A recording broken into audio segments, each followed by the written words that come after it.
guys, so first order of business, obviously my background has changed a little bit, so if you want to see me decorate for Halloween, if you want to see what this theme ended up being, then check out my main channel video on the annual decorating for Halloween with me. Anyway, today we're going to be talking about 2020 horror that has been announced thus far. I'm pretty sure you guys voted and wanted the movies I've watched lately, where I review the last 4 horror movies that I have not done individual reviews for.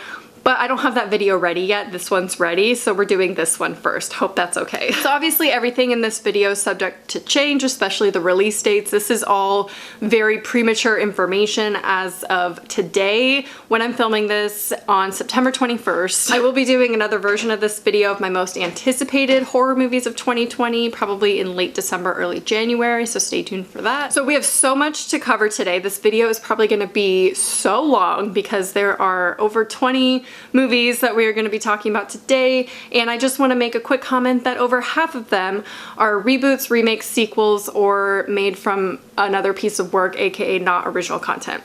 I'm telling you, we're in that era, and I'm not mad about it. I'm not anti-sequel or anti-reboot by any means. I just feel like some of them are overdone and not necessary, but we'll get to that in a bit when we cover all of them. The first one is an original work though, and probably one of my most anticipated movies of 2020, and it comes out the first day of 2020, at least that is the release date that is listed right now, of January 1st, and that is Antlers. So this is a movie produced by Guillermo del Toro, which that's literally all I needed to hear to be excited about this movie, and I know that's a bias and everything because he's not perfect, but he is my favorite director slash producer of horror. I just love his vision and his work. So now we do have a trailer already for Antlers, and it is about a small town in Oregon and follows a teacher who notices a weird secret with this student, and he's just acting really strangely. Any trailers that have been released I will link down below. I'll probably input a little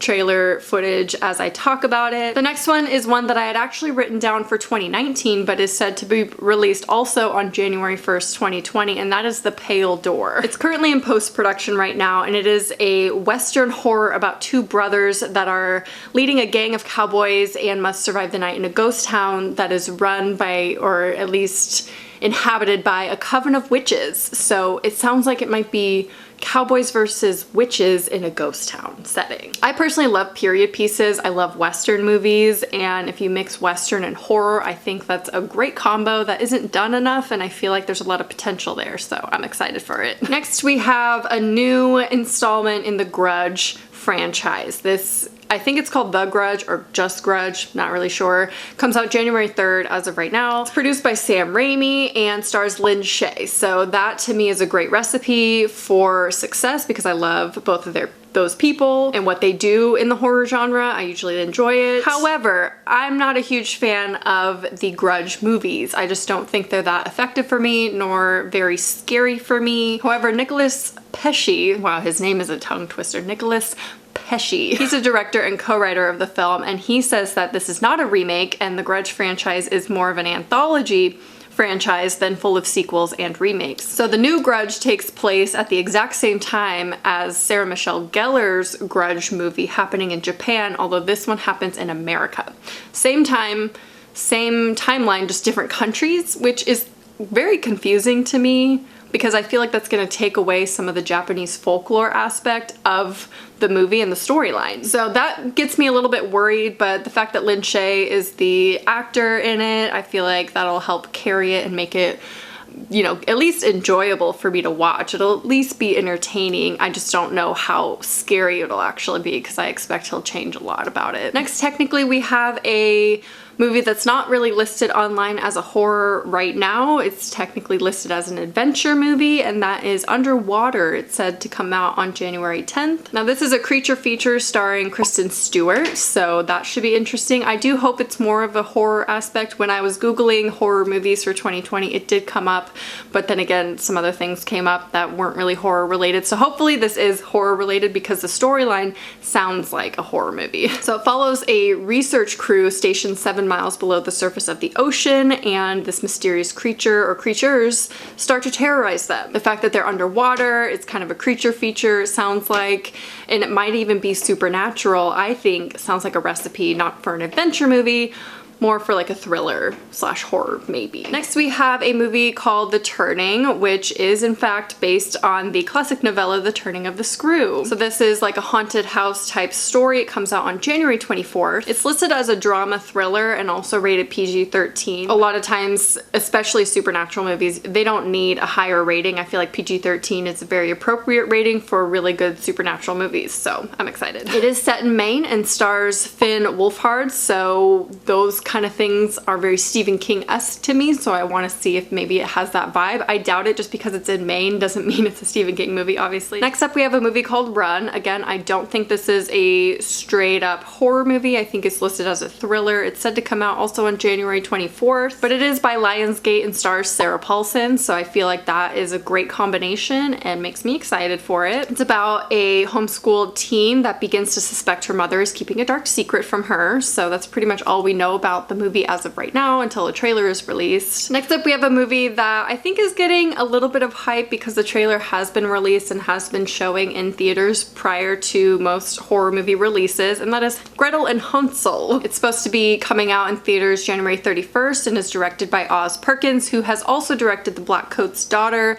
and I Am the Pretty Thing That Lives in the House, and both of these are rather artistic type horror style that's more about the art than it is the horror. So it's a little bit more like thriller artistic movies, at least those ones are, so we'll see how Gretel and Hansel is. Obviously based on the trailer, it does kind of look, I've seen people compare it to The Witch. It has kind of weird imagery here and there, so I personally really enjoyed I Am the Pretty Thing That Lives in the House. It's a slow burn though, but I thought it was very artistic and beautiful and the writing was beautiful, so I'm hoping this is kind of done in the same vein. A Quiet Place 2. So my theory with this one is that it is only being made because the first one was so successful at the box office. John Krasinski is said to be directing this one as well, but he said that it's not so much a sequel because it follows just a different group of people dealing with the same alien invasion. But it is confusing because when you look up the movie information, the original cast that had survived in the end of the first movie is still gonna be in this one. So I'm not sure if they just like cross paths, there's cameos or what,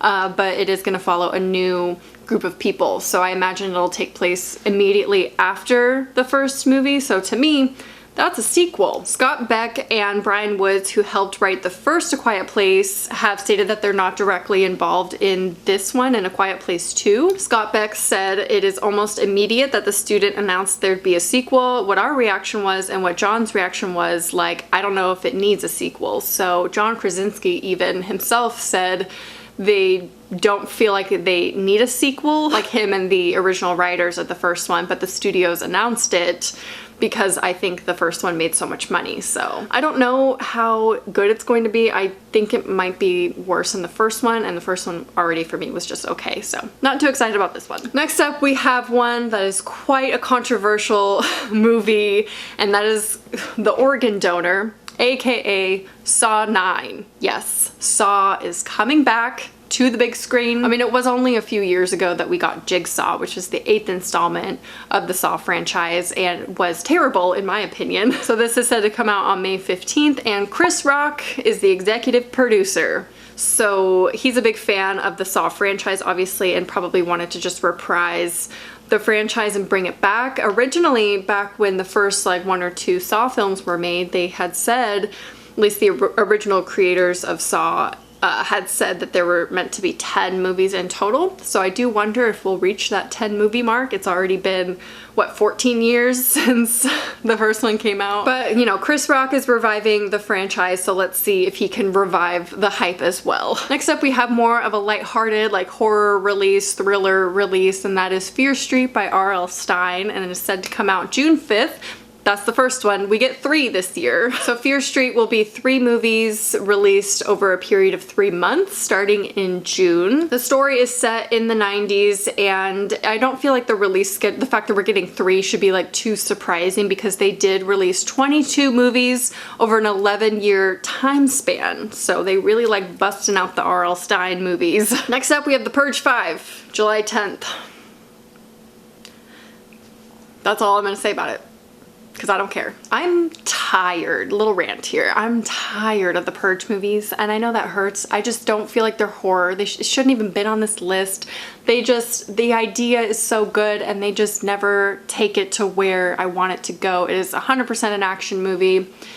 They're making a 5th one coming out July 10th. There you go. In case you like the Purge, there's your information. So next we have another one that is a little bit more lighthearted, most likely to get a PG-13 rating, and that is The Empty Man, coming out August 7th. It's based on a graphic novel, follows an ex-cop that stumbles upon a group trying to summon a terrifying supernatural entity. Apparently it's picked up by Disney, so I don't think it's going to be that dark, and why I think it'll probably get a PG-13 rating. So I don't know much more about it than that, so we'll see when more information comes out. Next we have Escape Room 2, said to come out August 14th. This was pushed back. I think originally it was meant to come out in May or June. No information is really known about the storyline of it. I was suspicious that they were gonna make a sequel because of how the first one ended, and I have to say, Escape Room 1, the first one that came out in January of this year, was one of my favorites of the year still so far, because it was such a surprise. I went in with no expectations really. You can watch my whole review of it over here if you want to know like in-depth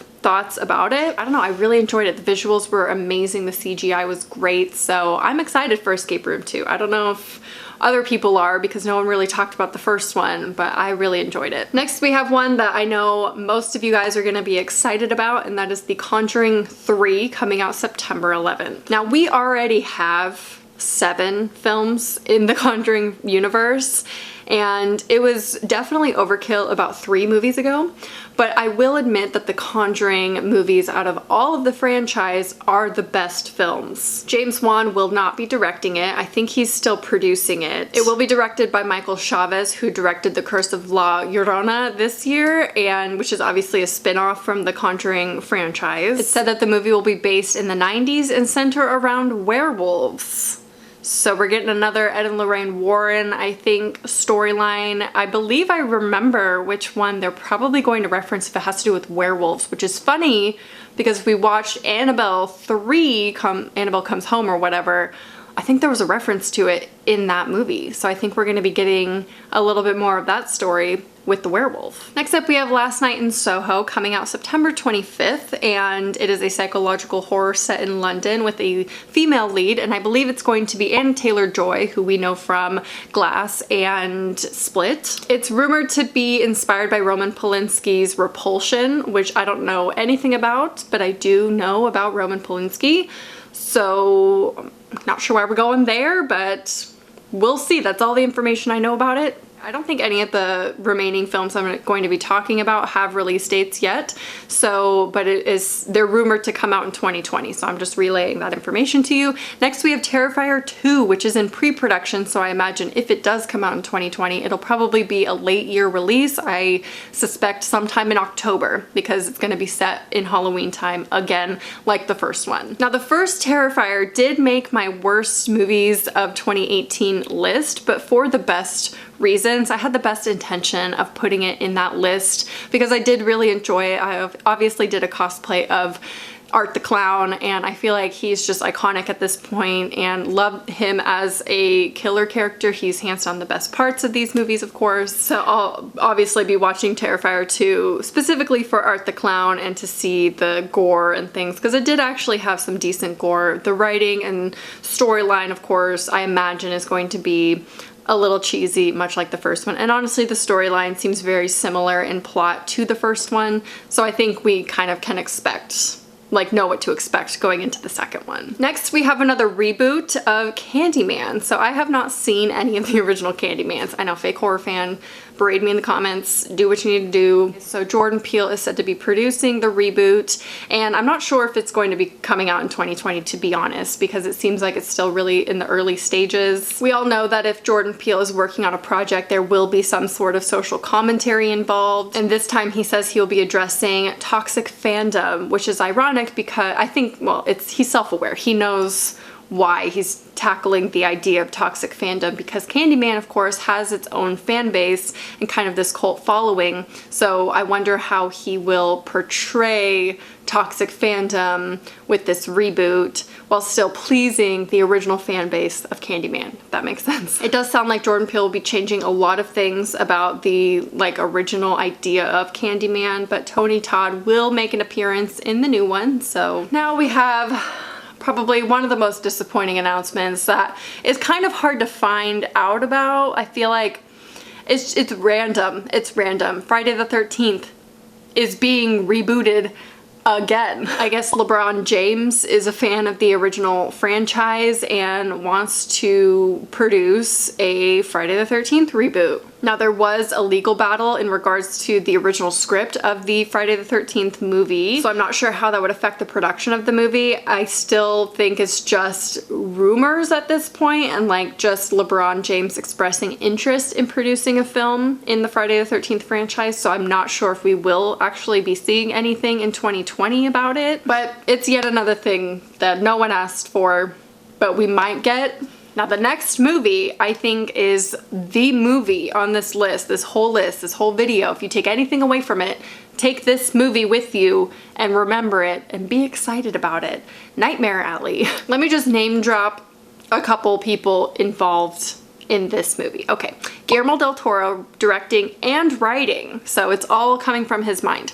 Toni Collette, Bradley Cooper, Rooney Mara, Cate Blanchett, rumored people supposedly starring in it, Willem Dafoe and Ron Perlman. Again, those last two just rumored, but I think the first couple are confirmed. So this movie is actually a remake of a 1940s period piece set at a carnival that is based on a book. Now, the only issue I have with this movie is that filming won't start until early 2020, so I don't think we're going to be seeing it until 2021 at the earliest. So I saved the last section for Stephen King news because for me, that's just, it needs to be in its own category, right? And I'm actually filming this on Stephen King's birthday, so happy birthday to the king. Obviously, 2019 was an amazing year for Stephen King fans. We got so many movies. We still have a couple more movies to go this year. We have In the Tall Grass and Dr. Sleep still to come. So the first one is actually not a movie, but a show that will be airing on CBS All Access, which I have because I watch Big Brother on that. And that is The Stand. So this is going to star Whoopi Goldberg.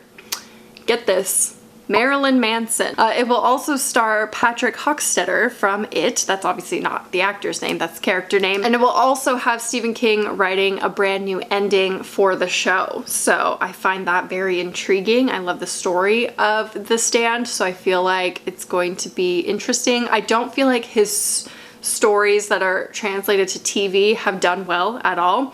The Mist, not a fan.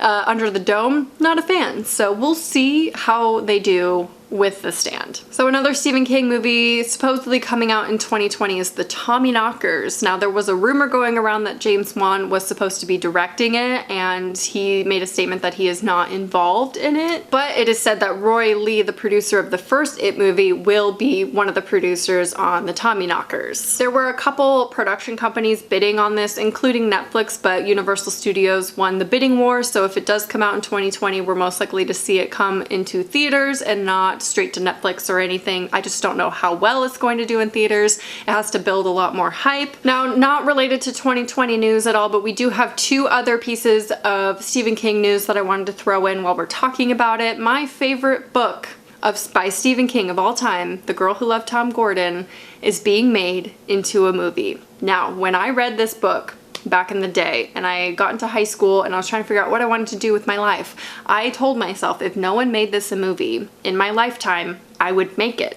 And they're finally making it a movie. George A. Romero was supposed to direct this movie, but obviously he passed away, so his wife Chris and George A. Romero's production company is going to be creating it and directing it, which I'm very excited for. And again, Roy Lee from It, one of the producers of It, Chapter 1, will also be on board to make this movie. So I hope that we get the same kind of quality that we get with It in this movie because I have been dying to see this come to life and see it on the big screen since I read the book the first time. I've read it like 5 times at this point. And lastly, to end this video on a weird note, someone sent me this on Twitter, so I guess I should eat my words when I said that we probably won't see a third part of it, because it seems like that might actually happen. I wish they wouldn't, but they are playing with the idea, and I think we might see in it chapter 3 in a couple years. So there you have it. That is all the horror news for 2020 that I have as of right now